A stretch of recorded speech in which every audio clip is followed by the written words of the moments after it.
From the outside, their marriage looked calm and ordinary, the kind of relationship people assumed would last forever simply because nothing dramatic ever appeared to be wrong. She was a quiet woman who rarely complained, and he was the kind of man who always said the right thing at the right time. They lived in a small apartment above a bakery that filled the mornings with warm smells. And every night they ate together at the kitchen table while talking about nothing and everything. It wasn't perfect, but it felt stable enough to trust. That trust was the reason she didn't react strangely when her husband texted her late one evening while she was folding laundry. "Working late, don't wait up." The message looked normal, short, simple, like he had sent it 1,000 times before. She read it once, smiled softly, and continued what she was doing. But for the first time, something in her chest felt unsettled. Just a faint tug. Nothing she could name. Nothing she wanted to name. Her best friend had been acting strangely, too more busy than usual, less available, always claiming she had errands or meetings. At first, she didn't think much of it. People have lives. People get busy. But the timing was strange. They both became unavailable at the same time, in the same week, with the same vague explanations. Still, she didn't want to doubt anyone. Doubt felt ugly. Suspicion felt like poison. And she didn't like feeling like the kind of person who imagined problems when none existed. The following evening, she went for a walk to clear her head. The air was cool, the sky dimming toward blue-gray, and she allowed the quiet to settle her nerves. She passed shops closing for the night, families heading home, and groups talking outside cafes. Then she passed her phone again, no messages from him. Odd, since he usually texted when he was actually heading home. A few blocks later, she saw something that caught her eye. A banner outside the old stone church on the hill. Private ceremony tonight, doors closed after 7 p.m. She didn't know why she paused. She didn't know why she walked closer. Maybe it was curiosity. Maybe instinct. Maybe that quiet, uncomfortable feeling she had ignored for days.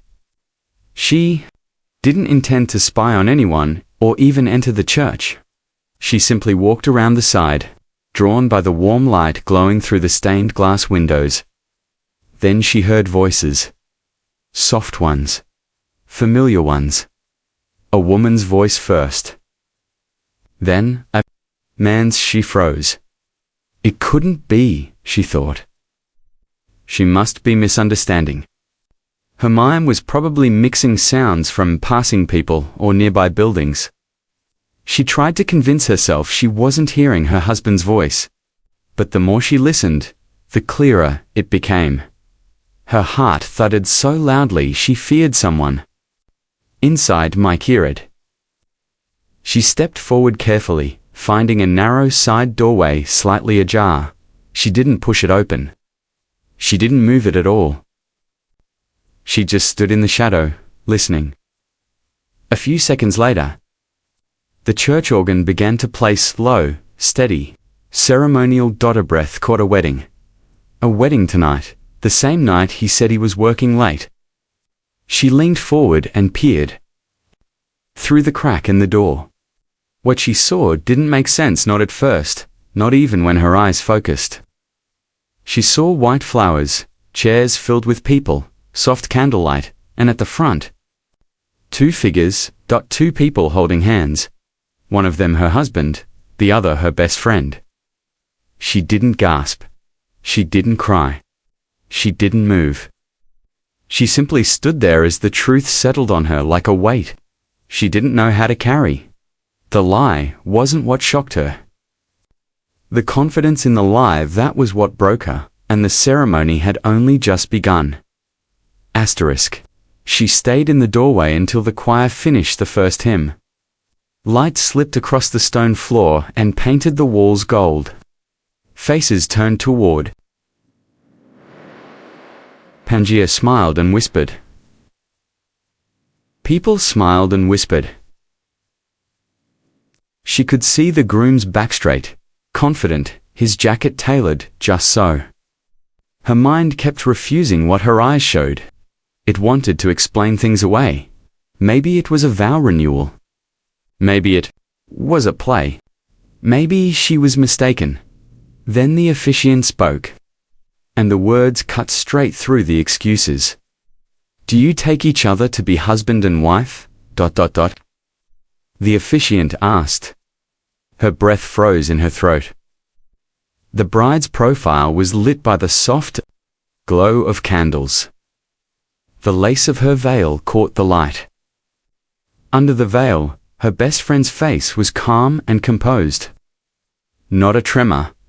Not a sign of shame. Her smile reached the eyes in a way that used to be familiar, because they had shared so many quiet moments together at kitchen tables and on late-night phone calls. She watched the groom take the bride's hands. He looked at her like a man who had rehearsed this a long time.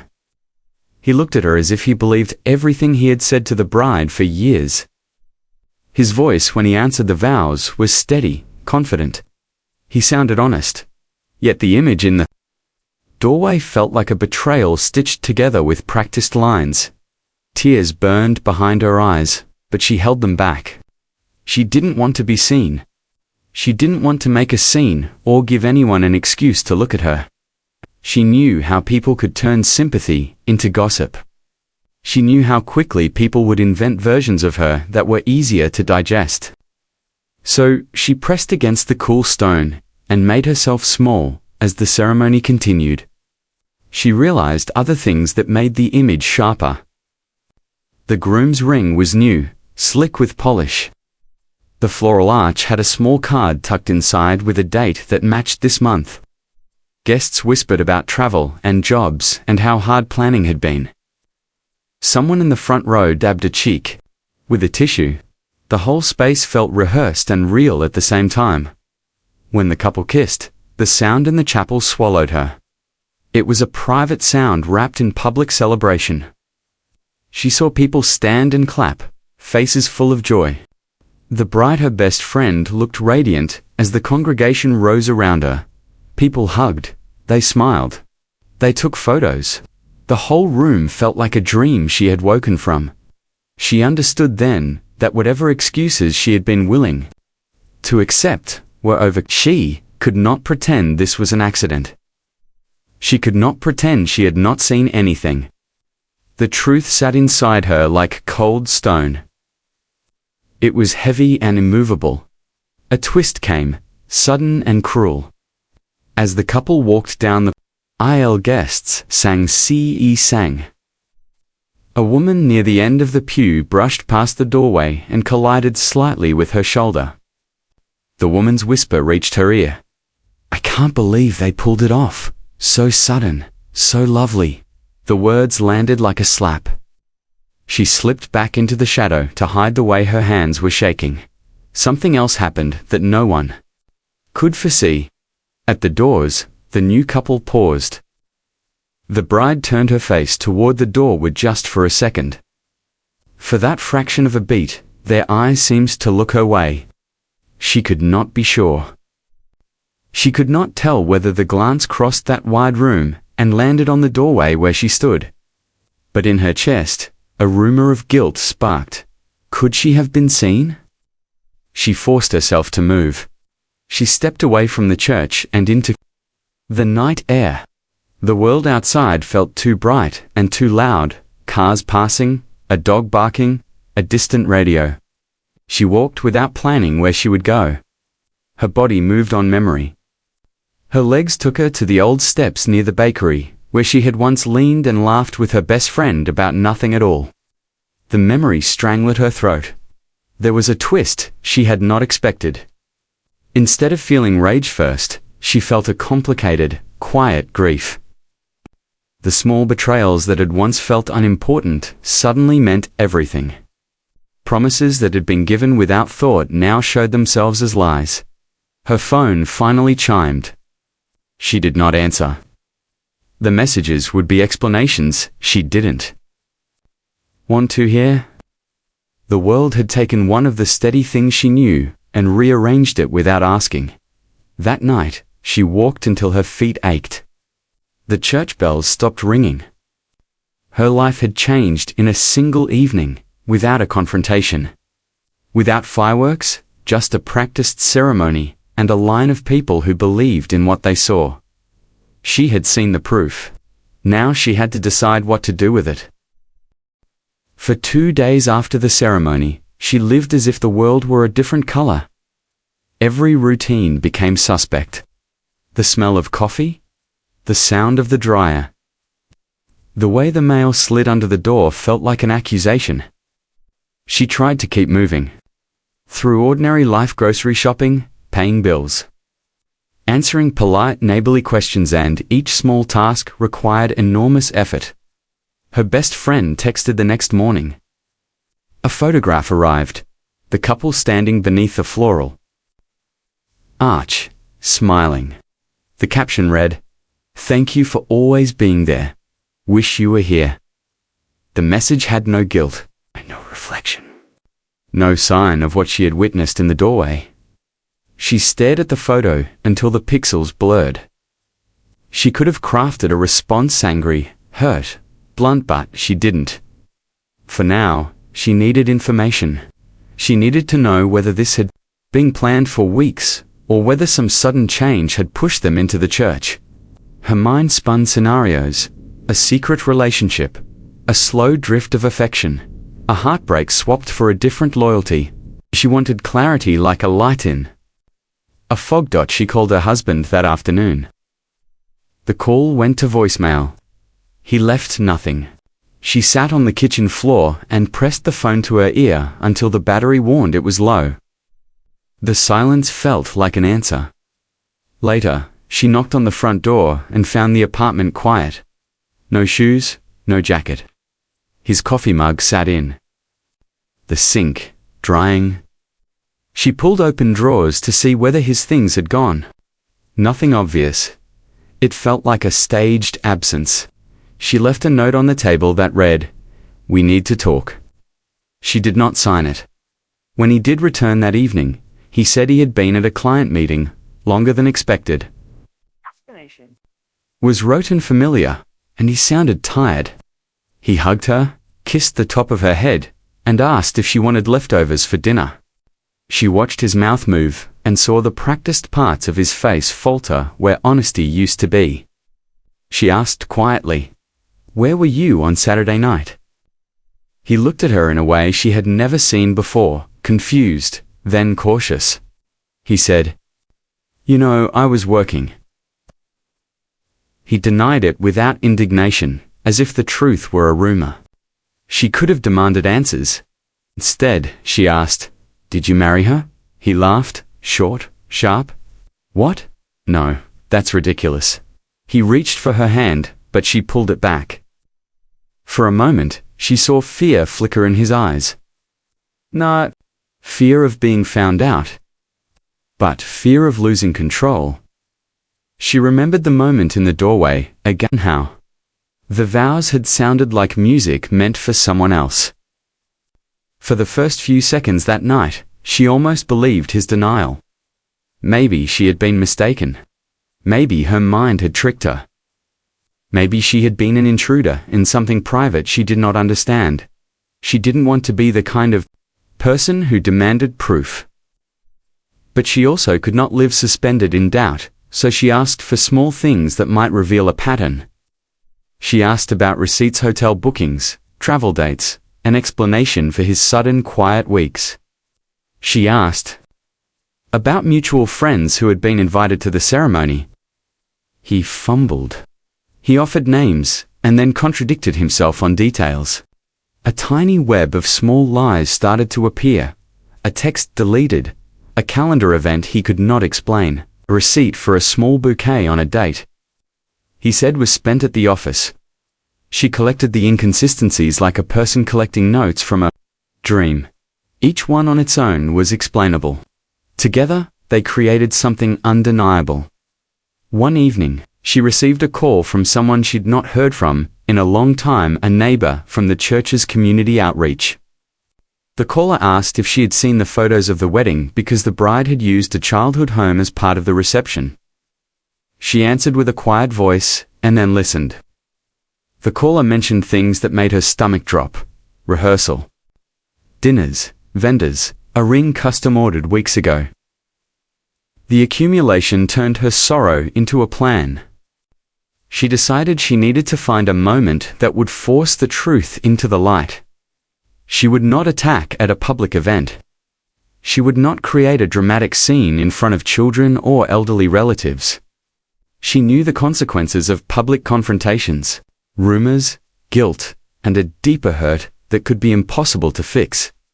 Instead, she prepared a calm confrontation. She wanted witnesses, one trusted person who could hold a neutral space. She phoned an old coworker and explained she needed someone to be with her, no questions asked. The coworker agreed without hesitation. She felt a small comfort in that one steady yes. On a weekday afternoon, she invited her husband to sit at the kitchen table. Her hands were steady. The apartment felt hollow. She placed a plain envelope on the table and slid it toward him. Inside were copies of small things she had found: a vendor invoice, a photo of the couple descending the aisle, a text from the bride that read like casual triumph. He read without emotion at first, then his face changed. He opened his mouth and closed it finally. He said, "I wanted to tell you. I didn't know how."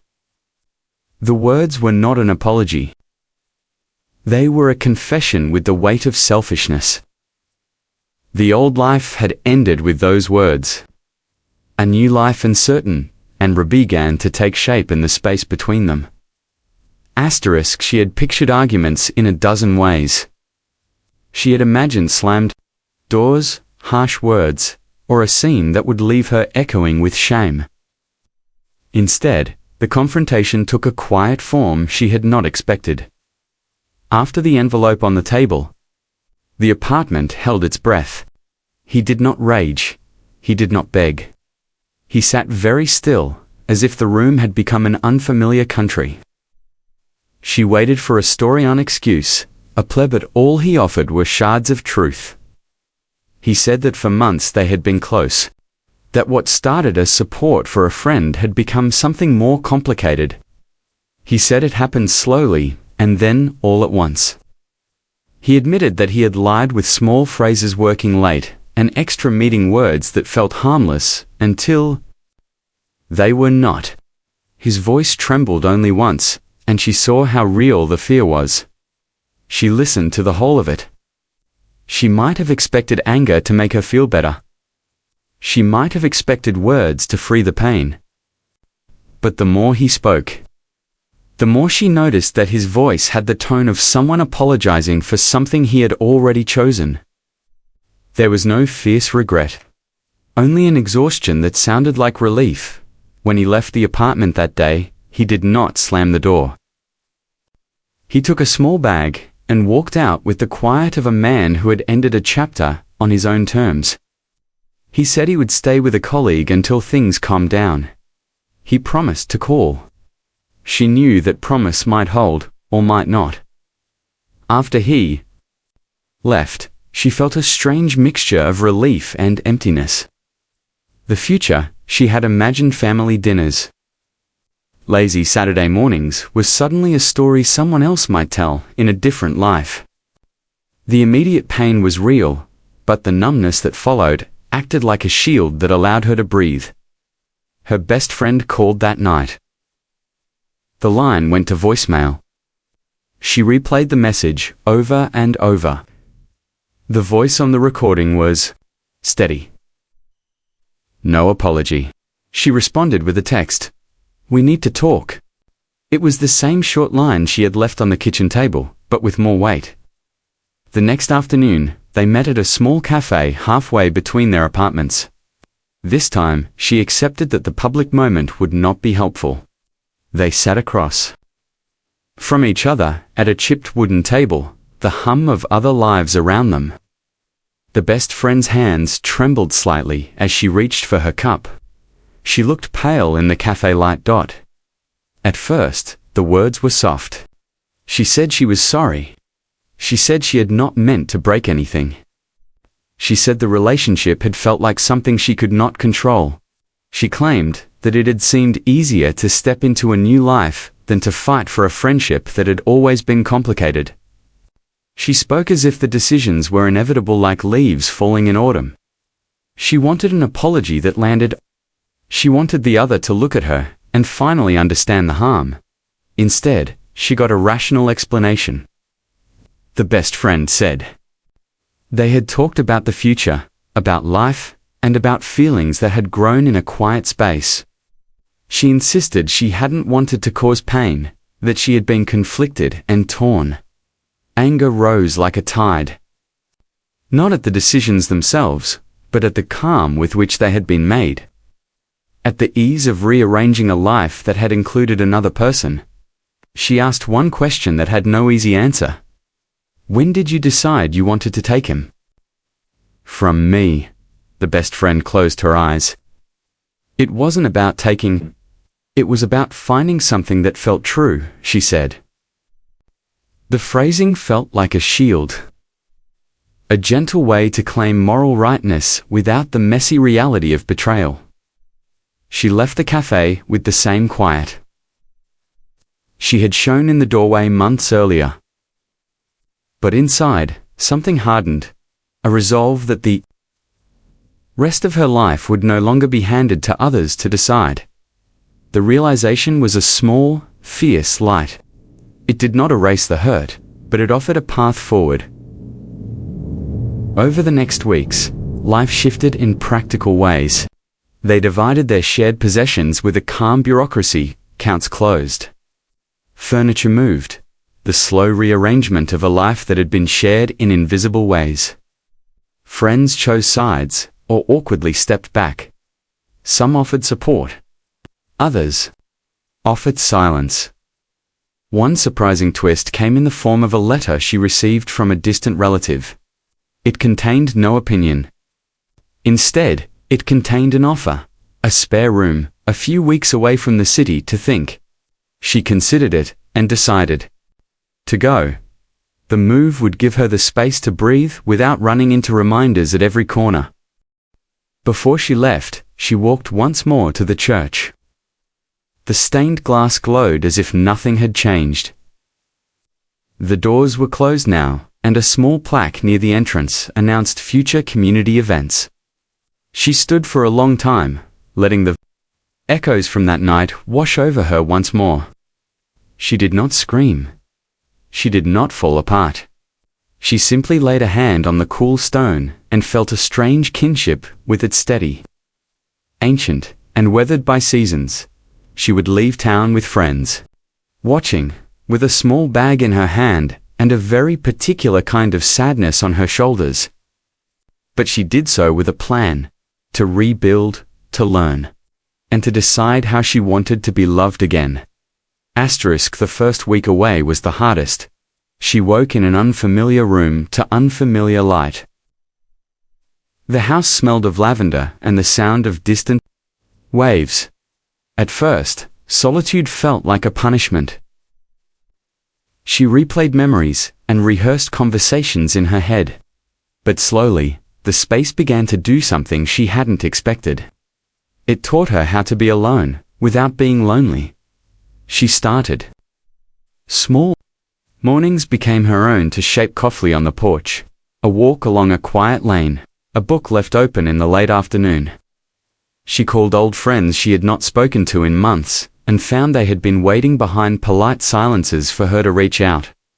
She accepted invitations to simple dinners. She made a schedule that had nothing to do with another person's calendar. A twist arrived in the form of a decision she had not thought she would make. She enrolled in a class at the community center photography. It was something she had always liked, but never pursued. The instructor gave simple assignments: notice the light, find a subject, make a frame. She discovered that looking through a camera changed how she saw everything. Small details she had walked past for years began to matter: the curve of a chair, the pattern on an old tile, the way sunlight hit someone's hair. Through the camera, she learned to look at herself without the old, harsh critic.